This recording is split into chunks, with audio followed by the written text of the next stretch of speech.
Assalamualaikum warahmatullahi wabarakatuh. Hana Solih, apa kabar semuanya? Selamat belajar lagi bersama Teacher Ida pada pelajaran Bahasa Indonesia dengan materi tokoh cerita dan latar cerita.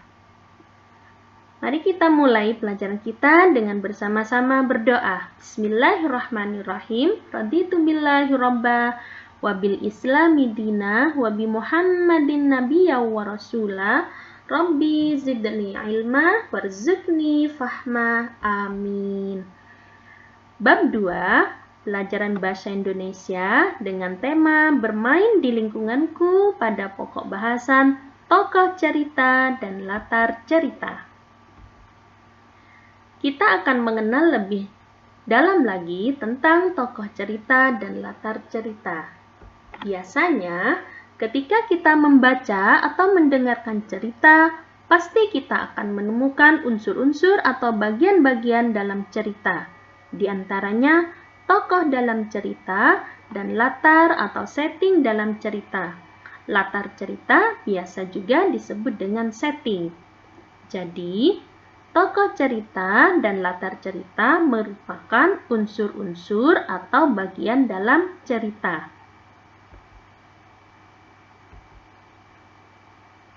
Tokoh dalam cerita.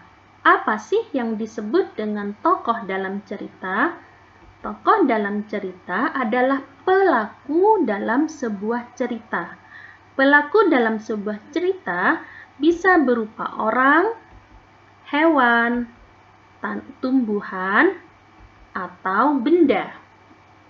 Kalau kalian pernah membaca atau mendengar cerita tentang binatang yang berperilaku seperti manusia atau melakukan aktivitas manusia, artinya binatang tersebut adalah pelakunya dan mereka bertingkah seperti manusia. Nah, cerita itu disebut dengan fabel. Nanti di kelas berikutnya kalian akan belajar bermacam-macam bentuk cerita. Latar dalam cerita.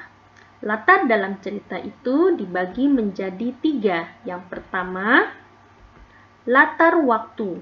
Biasanya, latar waktu itu berupa siang, malam, pagi, pada hari Senin, ketika sholat asar, tahun lalu, pada zaman dahulu, dan lain sebagainya. Kata tanya yang sering digunakan adalah kapan. Kapan menunjukkan latar waktu. Yang kedua, latar tempat.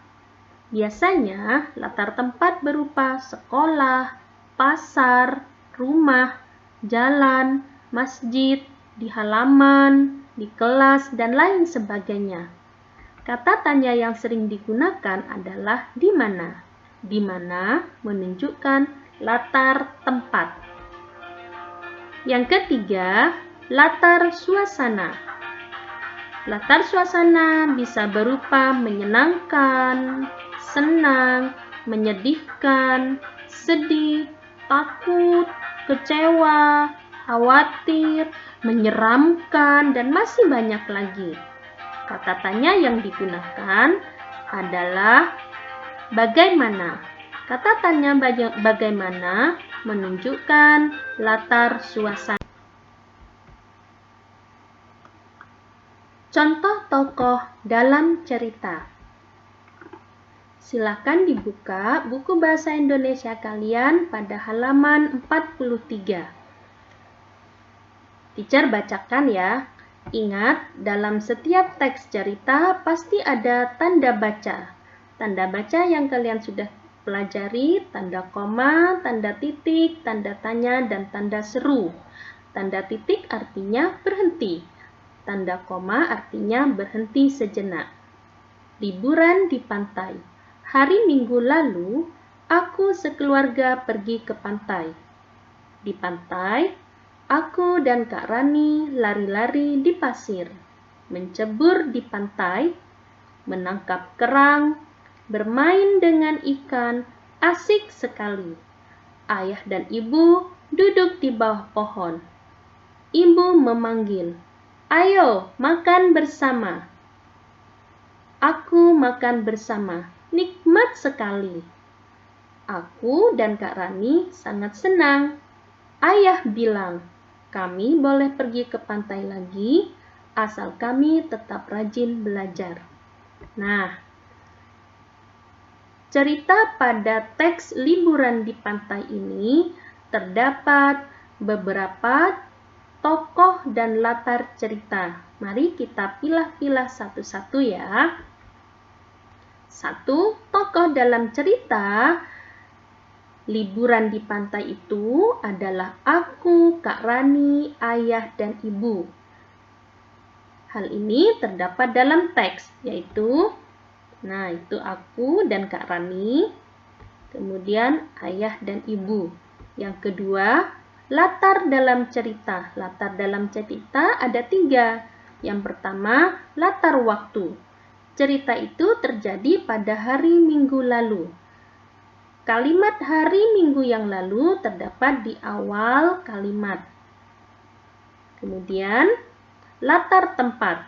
Cerita itu terjadi di pantai. Tidak hanya di pantai ya, latar tempatnya. Coba dilihat di bawah pohon, ke pantai, di pantai. Oke, yang ketiga, latar suasana. Suasana dalam cerita itu menyenangkan. Kalimat apakah yang menunjukkan bahwa latar suasana ini menyenangkan? Mari kita cari. Nah, sangat senang. Aku dan Kak Rani sangat senang. Kata sangat senang menunjukkan latar suasana. Gampang ya? Sekarang kalian akan diberi tugas uji kemampuan. Berkeliling di lingkungan sekolah. Ada di buku kalian halaman 24. Jawablah pertanyaan sesuai teks cerita di samping. Judulnya berkeliling di lingkungan sekolah dan tulis jawabannya di buku tulis bahasa Indonesia. Siapa saja tokoh cerita dalam cerita berkeliling lingkungan di sekolah? Nah, ini menunjukkan apa? Siapa saja berarti disebutkan ya, disebutkan tokoh-tokohnya. 2. Di mana cerita itu berlangsung? Kata di mana menunjukkan latar tempat. Oke. Yang ketiga, kapan cerita itu terjadi? Kata tanya kapan menunjukkan latar apa? Menunjukkan latar waktu. Cari kalimat apakah yang menunjukkan latar waktu. Soal keempat. Bagaimana perasaan anak-anak ketika melakukan tugas dari Bu Guru? Kata tanya bagaimana menunjukkan latar suasana. Apa tugas mereka? Silahkan dijawab dengan baik ya. Nah, jawaban ditulis di buku tulis bahasa Indonesia. Cara menjawabnya harus benar, santun, dan lengkap. Contoh jawaban yang benar seperti pada layar ini ya. Ditulis tanggalnya. Jangan lupa dicek nama, kelas, dan nomor absen. Lalu ditulis dengan rapi jawabannya saja. Oke, sudah paham ya? Kita akhiri pelajaran kita dengan berdoa. Alhamdulillahirrabbilalamin. Subhanakallahumma wa bihamdika asyhadu an la ilaha illa anta astaghfiruka wa atubu ilaik. Terima kasih sudah belajar dengan baik. Terima kasih sudah mendengarkan penjelasan dengan baik. Assalamualaikum warahmatullahi wabarakatuh.